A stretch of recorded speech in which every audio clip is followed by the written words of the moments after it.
Governor గారిని కలవడం జరిగింది. కౌంటింగ్ అయిపోయిన తర్వాత, ఎన్నికల లెక్కింపు అయిన తర్వాత ఈ ఆంధ్రప్రదేశ్ రాష్ట్రంలో జరుగుతున్నటువంటి బీహార్ తరహా కిరాతకాలు, బీహార్ తరహా హింసా రాజకీయాలు ఇవన్నీ కూడా గవర్నర్ గారి దృష్టికి తీసుకెళ్తామైంది. ఎన్నికలు ఒక పక్క జరుగుతుంటే, ఎన్నికలు సంపూర్ణంగా పూర్తవకుండానే మధ్యాహ్నం నుంచి తెలుగుదేశం పార్టీ గూండాలు ఏ రకంగా ఇళ్లపై దాడులు చేయటం, ఇళ్లు తగలబెడతాం, ఇంట్లో ఫర్నిచర్ ధ్వంసం చేయటం, మనుషుల్ని కిరాతకంగా కొడతాం, ఇళ్లలోకి వెళ్లి ఆడవాళ్ళని హింసించటం, కార్లు ధ్వంసం చేయటం, కార్లు తగలబెడతాం, ఆస్తులు నాశనం చేయటం, భయభ్రాంతులకు గురి చేయటం.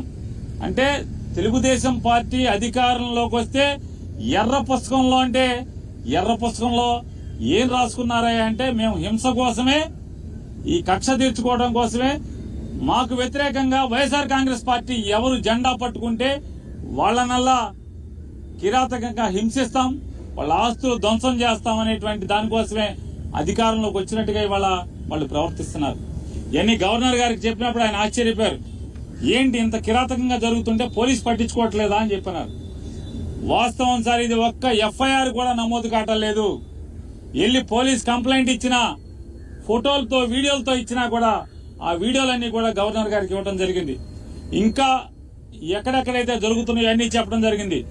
ఆఖరికి ఈరోజు మీతో మాట్లాడటానికి వచ్చే ముందు కూడా నూజివీడులో ఒక కౌన్సిలర్ ని నడి బజార్లో పట్ట పగలు స్టాబింగ్ చేయడం జరిగింది. కత్తులతో వెంట పడి పొడవటం జరిగింది.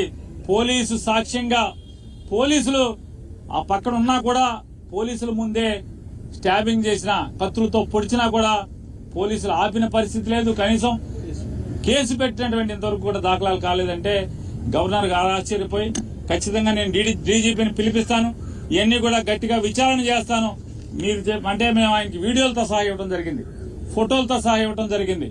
అవన్నీ కూడా ఆశ్చర్యపోయి అన్ని కూడా మేము ఫోన్లో కూడా కొన్ని చూపించాం, వీడియోలు ఎలా ఉన్నాయో.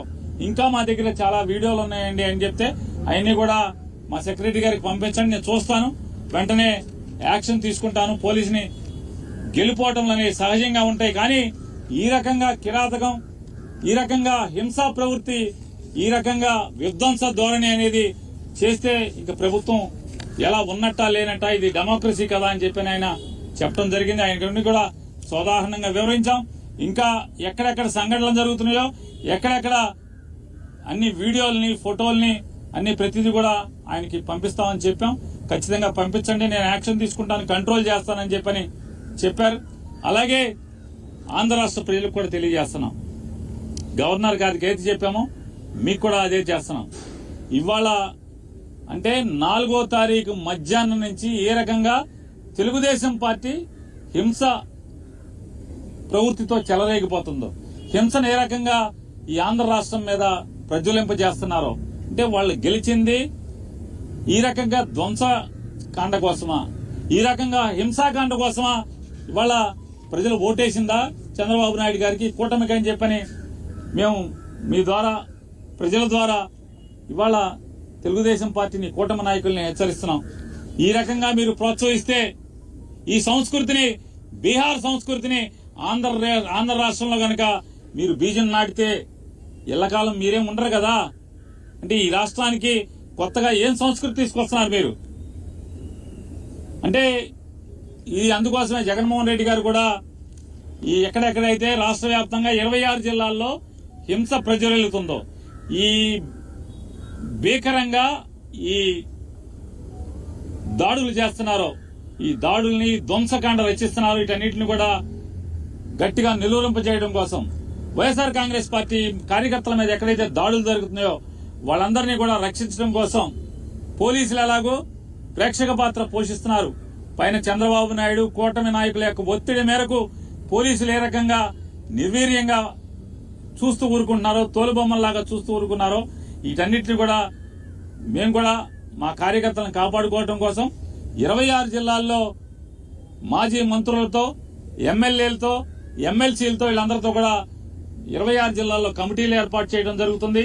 ఈ కమిటీలందరూ కూడా ఎక్కడెక్కడ తెలుగుదేశం ఈ కూటమి నాయకులందరూ కూడా ధ్వంసరచన చేసి ధ్వంసం చేస్తున్నారో, హింసాకాండ చేస్తున్నారో అక్కడ వైఎస్ఆర్ కాంగ్రెస్ పార్టీని వెళ్ళటం, వాళ్ళని పరామర్శించడం, అక్కడ వీడియోలు ఫోటోలు మొత్తం తీసుకుని అక్కడ ఉన్న ఎస్పీని కలవటం, మీడియా ద్వారా ప్రపంచానికి తెలుగుదేశం పార్టీ కూటమి నాయకులందరూ కూడా ఎంత ధ్వంసం చేస్తున్నారో, హింస చేస్తున్నారో, మారణకాండ చేస్తున్నారో అదంతా కూడా ప్రపంచానికి చెప్పే కార్యక్రమాన్ని, మా కార్యకర్తల్ని కాపాడుకునేదానికి, మా కార్యకర్తలకు అండగా ఉండేదానికి ఈరోజు జగన్మోహన్ రెడ్డి గారు కమిటీలు వేశారు.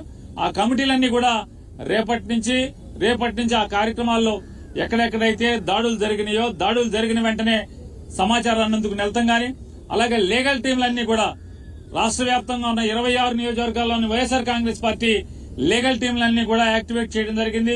వాళ్ళు కూడా ఎవరైతే రాజకీయ పార్టీ నాయకులతో పాటు వాళ్ళు కూడా వెళ్తాం, కేసులు ఎక్కడెక్కడైతే కడతలేదో కేసులు చేసేదానికి కూడా ఎస్పీలని కలవటం, అలాగే ఆ వివరాలన్నీ కూడా మళ్లీ గవర్నర్ గారికి తీసుకొచ్చి ఇచ్చేదానికి కూడా ఇవాళ మేము నిర్ణయం తీసుకోవడం జరిగింది. ఇవాళ మరొకసారి కూటమి నాయకుడైన చంద్రబాబు నాయుడు గారిని కూడా గట్టిగా మేము హెచ్చరిస్తున్నాం.